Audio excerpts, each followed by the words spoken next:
Hammaga salom. Hozir men 15 minutda makiyaj qilib chiqib ketishim kerak. Sizlar bilan birgalikda tutorial qilaman. Men yuzim yog'li, shuning uchun po'ralari bor. Birinchi o'rinda Matrushi tonerdan boshlayman. Cho'milib chiqqanman. Shuning uchun yuzim tayyor, toza. Juda ham yog'li yuzim, shuning uchun po'ralari borligi uchun, pigmentlar borligi uchun men niacinamiddan foydalanaman. Birinchi o'rinda po'ralarni kichraytirib beradi, ikkinchi o'rinda bu yuz ravnomerniy rangini tiniq qilib yaltiratib beradi. Plan bo'yicha menda Sam себе vizajist kursim bor. O'quvchim kelish kerak. 3 oy oldin joyband qilib qo'yganlar, o'zlari Germaniyada yashaydilar. Birinchi darsga keladilar, xudo xolisa. Darsimni tugatib bo'lgandan keyin kelin keladilar. Kelinim 28 da to'ylari bor. Ularga qoshlarini arxitektura bo'yicha chiroyli qilib tayyorlaymiz, terib. Undan keyin tikuvchiga borishim kerak. Так, men yuzimga hozir toner surdim и niacinamid serum surdim. И обязательно SPF suraman. SPF siz iloji yo'q. Issiq kunlar уже boshlandi. Quyoshning zahri, ayniqsa bahorda juda ham kuchli bo'ladi. Обязательно bo'yinga ham suraman. Yaqinroq kelinglar, make-up qilishni o'rganmoqchi bo'lganlar, biladi. Sizlarga bu tekin dars bo'lyapti, почти. Keyin tikuvchidan keyin o'g'limni sajikdan olishim kerak. Shu desanglar, bizda shunaqa traditsiya bor, turmush o'rtog'im bilan oilaviy qadriyat desa ham bo'ladi. Har chorshanba futbolga boradi. Nima bo'lishidan qat'iy nazar. O'zi bugun men tikuvchidan kechroq kelsam kerak deb o'yladim. Mani futbolim bor, vaqtingni hisobga ol, bolani bugun sajikdan o'zing olasan dedilar. Sizda ham shunaqa qadriyatlar bormi yo faqat eringlar oladimi bolalarni yoki faqat ayol kishi o'zi oladi masalan oilada? Kommentariyada yozib qoldiringlar. Bitta zo'r temada gaplashmoqchiman sizlar bilan. Mana shu женский check-up nimaga? Chunki o'zim juda qiynalganim uchun ko'pchilik menga 2 qatmisiz deydi. Aslida yuzim ochiq bo'ladi.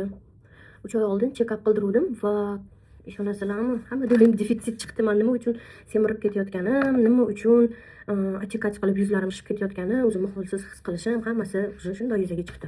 Temir moddasi, vitamin D, vitamin B12, yana insulin balandlagan, xullas sahrga moyillik bor dedi analizlarim.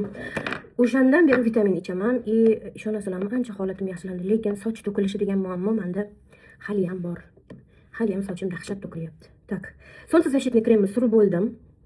Endi men ton suraman yuzimga. Hozir to'foli. Kushon surib qo'ya qolaman, chunki juda shoshilyapman.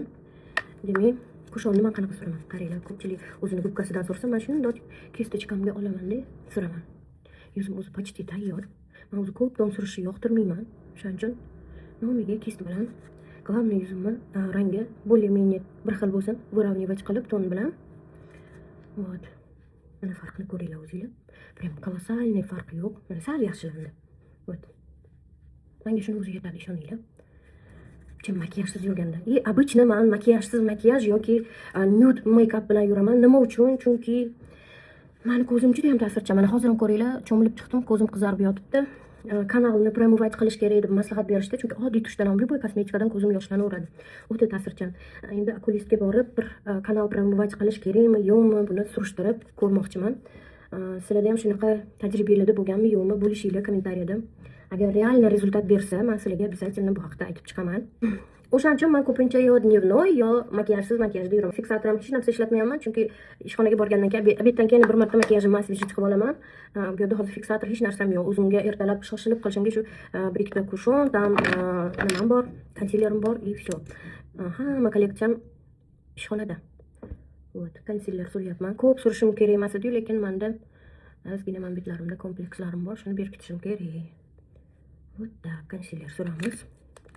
Hamma joyim defitsit chiqdi, ayniqsa kamqonlik, ferritinni ko'tarish juda ham qiyin masala ekan, lekin ishonasizlarmi, avtomatik mana shu vitaminlarimni qabul qilishdan keyin men bu kechasi asabiylashganimdan ko'p shirinlik, ko'p ovqat yeyishlar avtomatik yo'qoldi. Men juda ham hozir kam ovqat yeyman. No, bitta kompleksim bor, shuni to'g'rilab olishim kerak, suv kam ichaman. Mana shu suvni o'zi ko'p narsani hal qiladi. Suv, sport, to'g'ri ovqatlanish, vitaminni nedostatka. Mana shu narsani to'g'rilasanglar, menimcha organizm ideal yuradi. Men hozir shuni harakat etaman. Ya'ni o'zimga обязательно mana shu defitsitlarimni to'ldirib, qarab yurishga harakat qilyapman. Oddiy karandash raqami 27. Labimni bo'yab olaman. Shoshilib tezgina. Men ko'p rumyani surishni yoqtirmayman, lekin ba'zilar yaxshi ko'radi. No, hozirgi vaziyatda ko'zimda hech narsa yo'qligi uchun hech bo'lmasa rumyanani normalniy surishim kerak. Lifting qilib. Konturing surmayman. Yuzimga kontur berib kelmayapti bugun.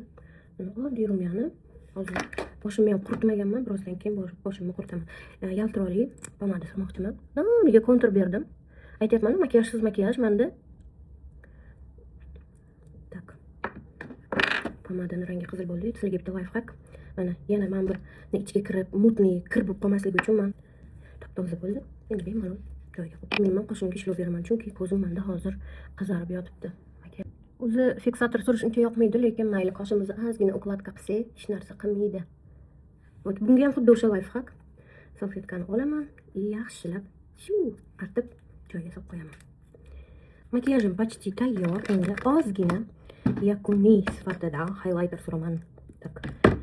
Highlighterni juda ham yaxshi ko'raman. O'zi yuzim yog'li bo'lsa ham bilmayman, qanaqadir yaltiratib highlighter surishni yaxshi ko'raman.